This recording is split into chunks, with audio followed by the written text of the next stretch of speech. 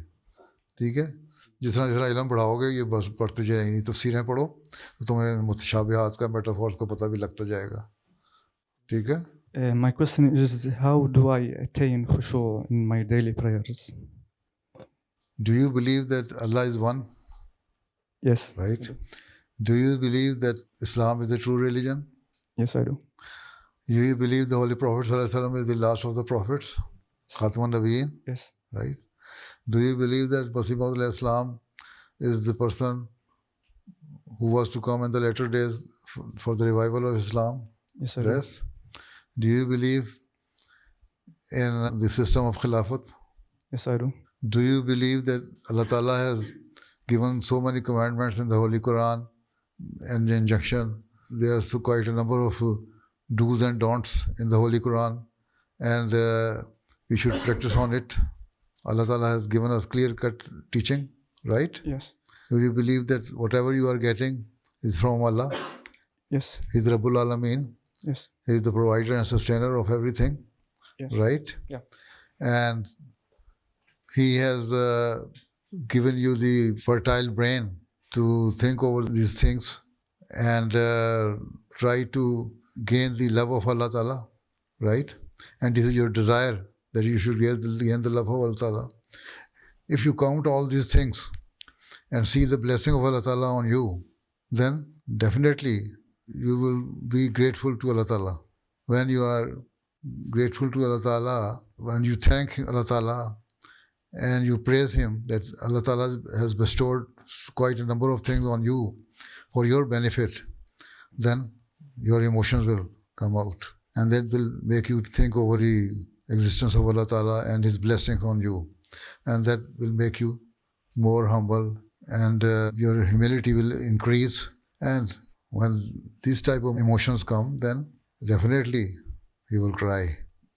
You will seek Allah's help, that Allah Ta'ala increase these emotions more than before. So that is called khushu, right?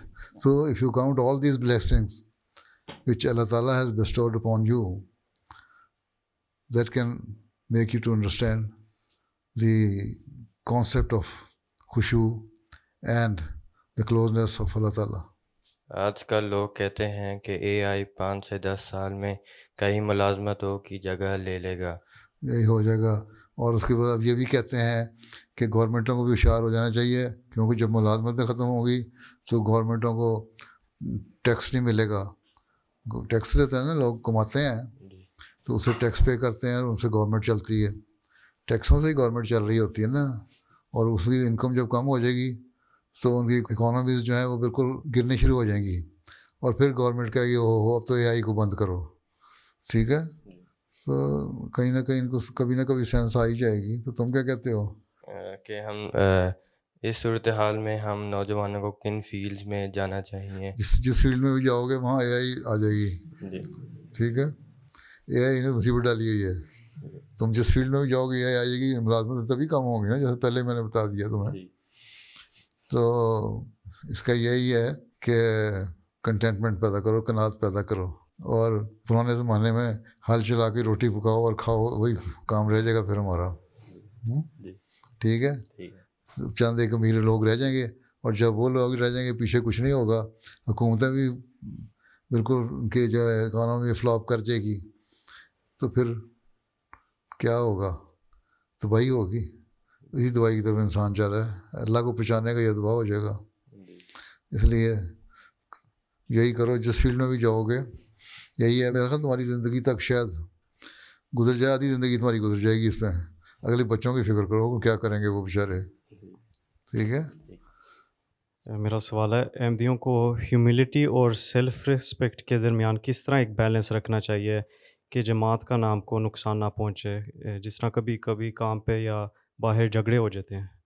وقار علیحدہ چیز ہے, عاجزی علیحدہ چیز ہے. سیلف رسپیکٹ ایک وقار کو کہتے ہیں, ڈگنیٹی اور وقار. ہیوملٹی عاجزی ہے. ٹھیک ہے.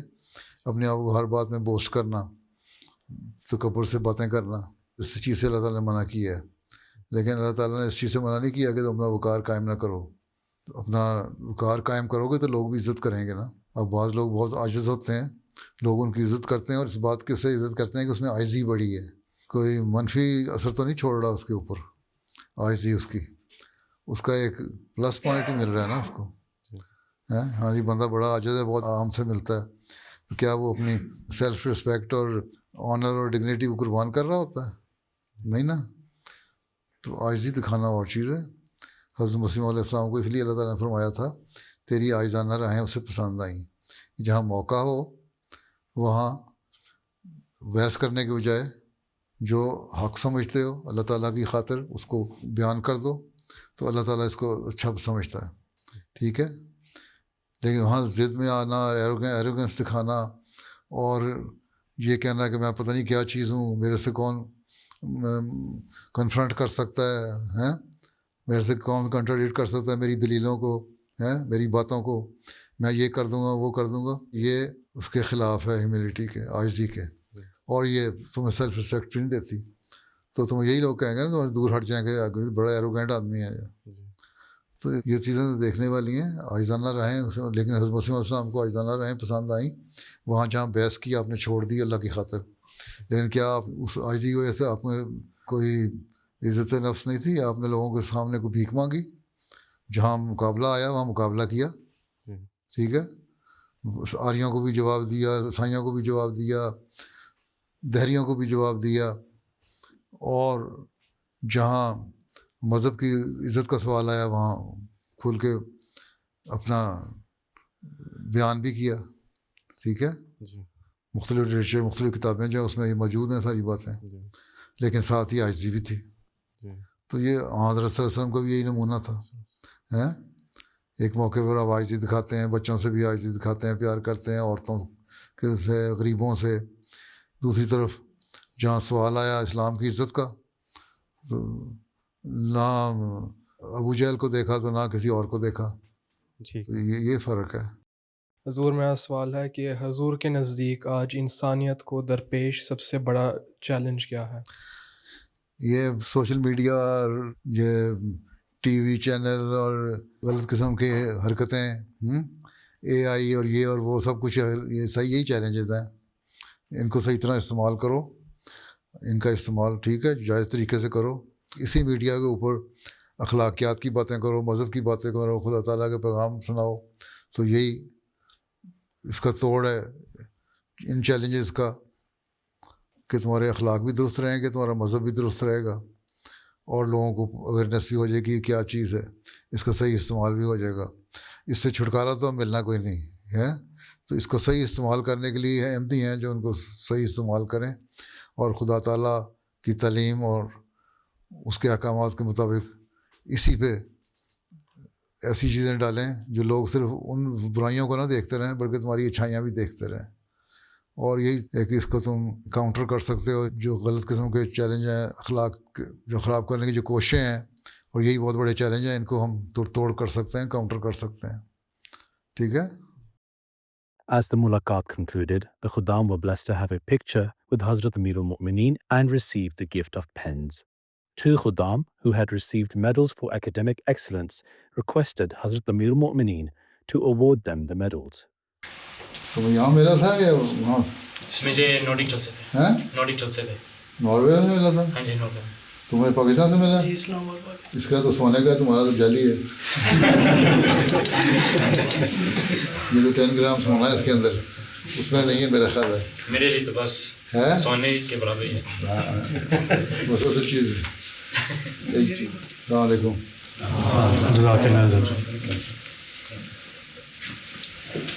On Wednesday, a delegation from Indonesia had the honor of having a mulaqat with Hazrat Khalifatul Masih. The delegation consisted of 4 guests, including Sayyid Aqil Siraj, the former chairman of the Nahdlatul Ulama Executive Board, and Rubikin Amhas, the former special advisor to the President of the Republic of Indonesia. بڑی خوشی ہوئی آپ کو مل کے. آپ ماشاء اللہ religious scholar بھی ہیں, پروفیسر بھی ہیں, اور جماعت سے اچھے تعلقات بھی ہیں، اور یہی چیز ہے انسانیت کی بنیاد، کہ تھوڑے سے اختلافات بھی ہوں تو انسانیت کے ناطے، اللہ تعالیٰ کی مخلوق ہونے کے ناطے، اشرف المخلوقات ہونے کے ناطے ہم ایک دوسرے سے پیار محبت کا سلوک کریں۔ اور اسلام یہی تعلیم دیتا ہے انسان کی قدر کرنا، کہ انسانیت جو ہے وہ بنیادی چیز ہے۔ اسلام کی تعلیم بھی یہی ہے۔ جس طرح ایک حدیث میں آتا ہے، ایک جنازہ گزر رہا تھا، حضرت صلی اللہ علیہ وسلم اس سے استقبال کے لیے کھڑے ہو گئے، تو ایک صحابی نے کہا حضور یہ تو یہودی تھا، تو آپ نے فرمایا یہ انسان نہیں تھا، اس کا ادب کرنا چاہیے۔ اصل چیز تو انسانی قدریں ہیں۔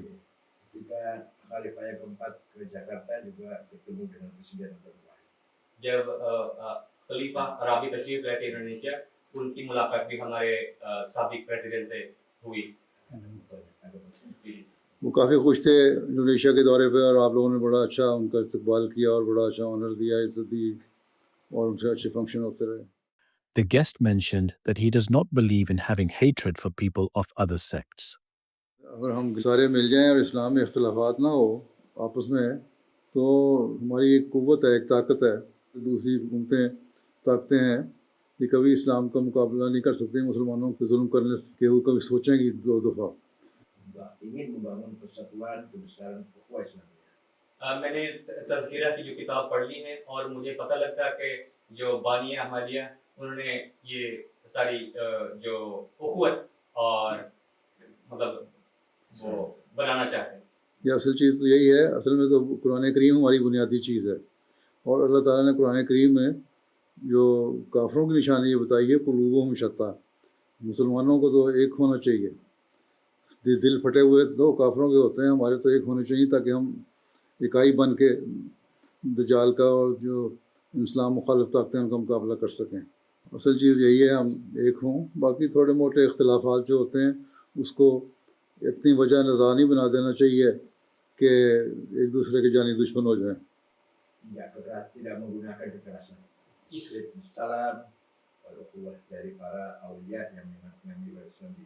اسلام کی جو پہلی دفعہ آئے تھے انڈونیشیا، وہ بھی پیار محبت سے پھیلا، نہ کہ بالکل۔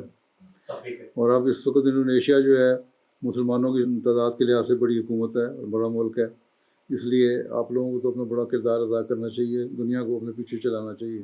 کوئی ایک میسج جائے دنیا کو کہ مسلمان ایک ہیں، تو پھر اس قسم کی سوچیں رکھنے والے جو لوگ ہیں وہ اپنی خوف سے نہیں تو کم از کم اپنی سوچوں کو بدل کے رہیں گے۔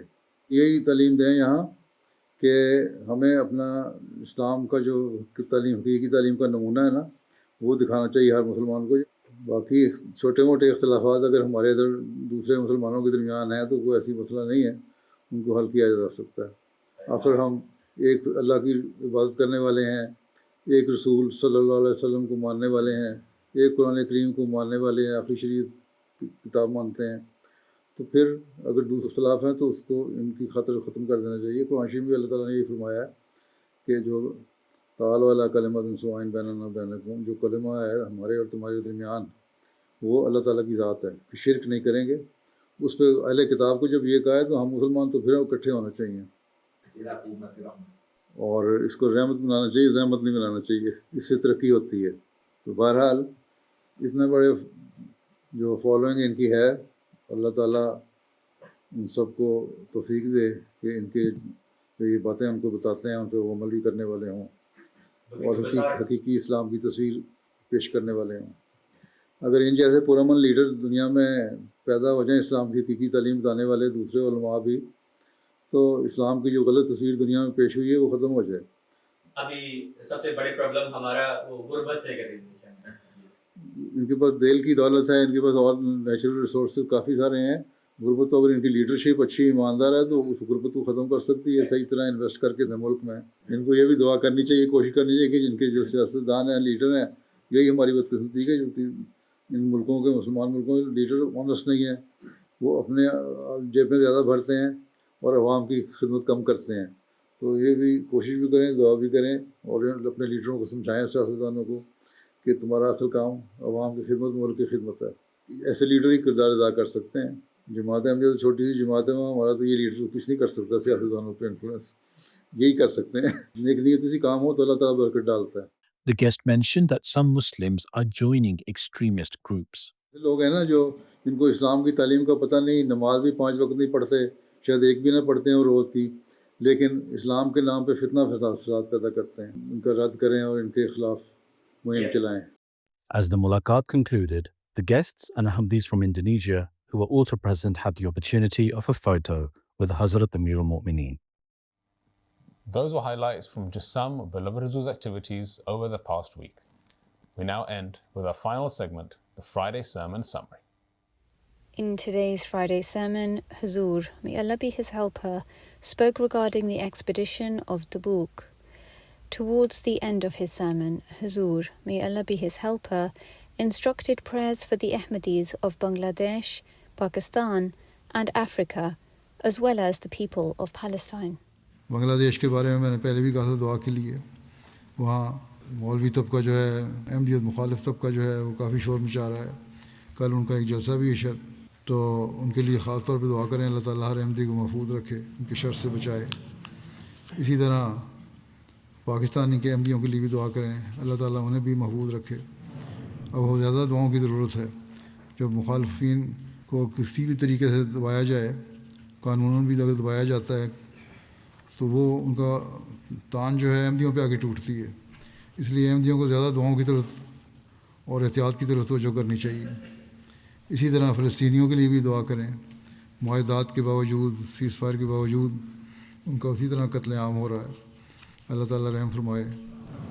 اسی طرح افریقہ کے احمدیوں کے لیے دعا کریں. ان میں بھی بعض جگہ حکومتیں ان پر ظلم کر رہی ہیں، بعض جگہ دہشت گرد مختلف جگہوں پر حملے کر رہے ہیں، بعض دفعہ احمدی متاثر ہو جاتے ہیں اس سے. اللہ تعالیٰ تمام دنیا میں امن اور سلامتی قائم کرے.